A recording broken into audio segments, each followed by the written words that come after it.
आम्ही कुठे जातो हे सांगतेच सय्यो. आम्ही चाललो गार्डनला. ती तेवढीच पाण्यावर खेळते, मला बसवत नाही म्हणून रुसून बसले मॅडम. दीदी काय करते हे बघत होते स्लीजू. त्यानंतर यांचे खेळ चालू झाले. ते मगाशी आणलेली फुले कुस्करून त्याचं जेवण बनवून झालं सय्योचं. त्यानंतर हिचं असं खेळणं चालू होतं. हे तुम्हाला समजलंच असेल की हे फक्त व्हिडिओसाठी खेळणं चालू आहे. हे आमचे निरीक्षण कमिटी प्रत्येकाला पाहणं व कोण काय करते याचं निरीक्षण चालू आहे.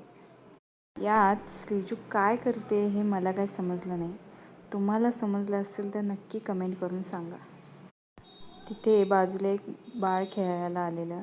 तिला श्रीजूसोबत खेळायचं होतं, पण तिचा बॉल मोठा असल्यामुळे तिला लागेल म्हणून संयोचं इथं प्रोटेक्शन चालू आहे. घरी आल्यानंतर अशी मस्ती खाणं पिणं चालू असतं एकत्र. ही मला चावून दाखवत होती कसं चावून चावून खातात ते. चला